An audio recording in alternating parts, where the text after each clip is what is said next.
Boa noite a todos. Vamos falar para vocês um pouquinho mais sobre o trabalho que a gente desenvolveu, pensou, a respeito do trabalho docente. Escolhemos como título, então, Planejar, um instrumento indissociável para a docência. O Alexandre e eu trataremos um pouquinho mais desse assunto com vocês. Estamos com um trabalho sobre orientação do professor Willis Soares Manfei. Nosso trabalho, então, ele tem por objetivo contribuir para a melhoria da prática docente e mostrar para o docente o quão importante é ter esse trabalho embasado, ter um trabalho organizado, ter um trabalho com reflexão, que leve o docente a estruturar, ou seja, que dê norte ao seu trabalho docente. Escolhemos, então, alguns autores que vêm citando, vêm embasando o tema, e vêm dizer também que esse ato de planejar é um ato que está indissociável à nossa vida, ao ser humano. Então, cabe a todo ser humano, quando quer o sucesso numa atividade, desenvolver o planejamento, desenvolver as ações, os objetivos, para que ele possa o quê? Saber o percurso que ele está desenvolvendo e alinhar quando necessário. Na docência, na sala de aula, não é diferente. O professor ele precisa ter esse hábito de planejar, porque é muito importante. O planejamento, como diz o slide aqui para a gente, no processo formativo, o que ele acontece? Ele propicia ao docente alguns benefícios, como formas diferenciadas para os alunos. Uma vez que eu planejo, eu consigo enxergar melhor a minha sala de aula, melhor os meus objetivos, o que eu consigo oportunizar para os alunos, como que eu consigo superar esses limites, as dificuldades, tanto discente quanto docente. E além de tudo mais, ele vai levar o docente a uma reflexão. Quando o docente ele tem essa reflexão do seu próprio trabalho, consequentemente ele consegue oportunizar algo significante para o aluno. E com isso, ele leva a melhora da qualidade de ensino. Corroborando com essa fala, nós temos a fala do Vasconcelos, 2012, que ele disse que planejar não é, pois, apenas algo que se faz antes de agir, mas é também agir em função daquilo que se pensou. Ou seja, para desconstruir também uma ideia daquele ensino tradicional, onde se leciona daquilo que eu domino. Então, uma vez que eu olho para esse trabalho docente, para o material vigente, para as necessidades dos alunos, eu consigo refletir um pouquinho mais sobre as minhas ações em função daquilo que eu estou pensando. Então, o professor ele vai trazer sua ideia, as suas experiências, o seu conhecimento, porém, alinhado com aquilo que o aluno ele necessita, dando protagonismo e significado para a aprendizagem. Além do mais, Libânio também corrobora com a gente que a responsabilidade da escola do professor ao apontar a importante decisão que lhes cabe diante da escolha de qual concepção de mundo e sociedade será tratada. Isso é um aspecto muito importante dentro do planejar docente. Se eu não conheço a minha realidade, se eu não conheço a sociedade e o mundo que eu estou inserido, ou até mesmo os alunos, dificilmente a gente consegue alinhar. E se eu não consigo ter essa percepção clara, destrinchada do meu trabalho, o trabalho ele se perde ao longo do tempo. Ele não possibilita que o professor reflita e consiga alinhar o seu trabalho com aquilo que, de fato, ele é necessário.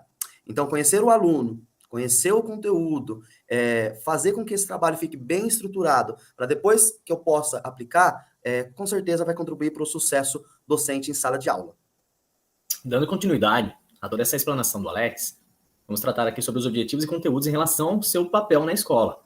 Aí ele traz aqui a definição dos objetivos e dos conteúdos inicialmente. Então ele traz aqui para nós que dentro dessa definição de objetivos e conteúdos, precisa ter alguns cuidados aí, seja com relação ao que se pretende trabalhar, né? E como o professor irá se posicionar diante do seu trabalho. Ele tem que ser um mediador para trazer isso que já foi citado anteriormente, que ele consiga, então, abarcar ali as necessidades, ele tem a intencionalidade já determinada como docente para os seus alunos, e então ele vai desenvolver esse trabalho como forma de mediador. Ele não é mais aquele detentor do conhecimento, o centro do conhecimento. E Libânio nos traz aqui o ponto de partida, né, que é definido pelos objetivos, que proporcionam direcionar quais serão as premissas do processo pedagógico, no qual serão apontadas necessidades sociais em relação ao contexto escolar. E quem são esses envolvidos? Né? Todo o contexto da escola, os alunos, esses são os nossos envolvidos que estão fazendo parte dessas premissas e serão aí o ponto de partida. Então não se trata simplesmente de copiar os objetivos, nos aponta Libânio, previsto no programa. Eu tenho uma determinada grade para cumprir. Eu vou lá, eu pego esses objetivos, copio esses objetivos e faço com que eles sejam os meus objetivos. Tem que haver uma intencionalidade e tem que ter um certo conhecimento do docente para que ele saiba o que fazer e determinar, então, quais serão suas prioridades diante das premissas daqueles objetivos que ele elegeu como importante diante do contexto que ele faz parte. Quanto aos objetivos educacionais, né?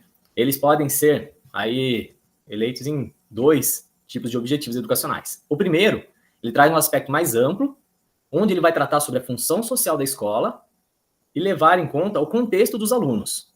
Já o segundo, ele está mais relacionado com o que se espera atingir e desenvolver através das atividades que serão propostas, pensando em metodologias e estratégias que serão trabalhadas com os alunos, seja em seus conhecimentos conceituais, procedimentais e atitudinais. Régula e Santana, 2012, ressalta aqui, né? O planejamento não significa estipular o definitivo. O que ele quer dizer com isso?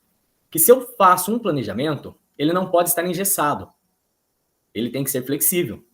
Como dito anteriormente, tem que ter a relação do conhecimento prévio sobre os alunos, sobre o contexto dos alunos, o contexto da escola, tem toda a bagagem do professor para se desenvolver os processos. Então, o planejar, ele é indissociável na nossa docência. E dito isso, não quer dizer que depois de planejado, tem que seguir tal qual lá está, de forma engessada, definitiva.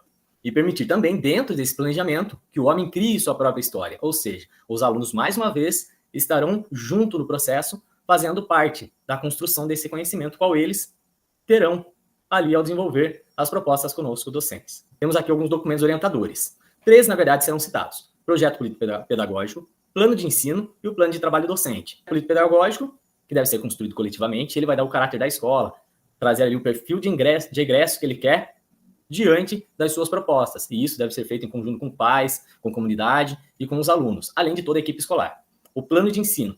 Esse aqui, ele é o roteiro organizado das unidades didáticas para um ano ou semestre. É um planejamento macro da ação do professor. E temos depois o plano de trabalho docente, que é o plano de aula, onde o professor vai delimitar suas metodologias e estratégias diante desse planejamento anterior que aconteceu com o plano de ensino e que vai estar vinculado ao projeto político-pedagógico de sua escola. Aqui temos uma estrutura, segundo o Libânio, para um plano de aula e alguns aspectos que são essenciais que estejam dentro desse plano de aula. Temos lá o plano abordado, os objetivos gerais a serem alcançados e os objetivos específicos, as etapas previstas, a metodologia que o professor usará, a avaliação e a bibliografia. E ele se faz um documento obrigatório que consta na LDB, né, nas Leis de Diretrizes e Bases. E temos aqui, então, uma estrutura. Ah, mas então tem que ser essa estrutura e tem que ser tal qual está ali. Isso aqui é uma indicação de Libânio para aspectos que devem estar relacionados no seu plano. Mas isso não quer dizer que ele não possa ter uma certa flexibilidade onde você vai fazer uma alteração. É apenas para que possa trazer sentido e coerência para as ações que você deseja desenvolver. Fechando aqui essa parte do planejamento, né, Santana e colaboradores, fala sobre a fase da preparação do planejamento, que é uma das mais importantes. Por quê? Porque ela traz, né, o conhecimento da realidade do aluno, da escola, das intencionalidades docentes. E ela precisa de muita fundamentação teórica, preparo do professor, precisa dessa visão, para que o professor consiga, então, desenvolver com eficiência aquilo que se pretende.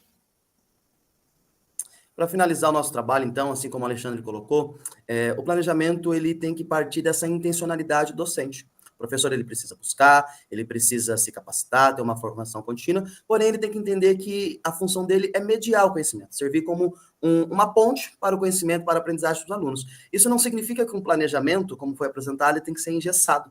Então, o professor ele tem essa liberdade de adaptar, de flexibilizar quando necessário, ou até mesmo de trazer novos recursos de acordo com que a aula vai sendo destrinchada.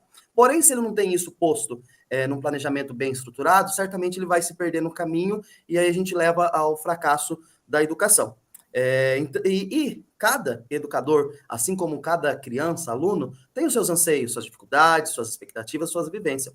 O conhecimento ele é construído através dessa troca, valorizando o conhecimento dos alunos, valorizando o conhecimento docente, partindo principalmente da realidade deles, aquilo que eles trazem para a gente, para dentro da aula. Então, a gente precisa olhar para o aluno, entender o nosso aluno e compreender melhor, fazendo, então, essa ponte para o conhecimento através do planejamento docente.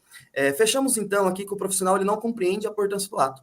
Muitas vezes ele enxerga o planejar como uma burocracia. Então, como foi dito, o professor ele tem que enxergar isso como um norte, aquilo que vai conduzir e dar segurança para o trabalho dele, para que ele possa, então, desenvolver essa escola mais democrática, uma escola para todos e que parta da realidade dos alunos.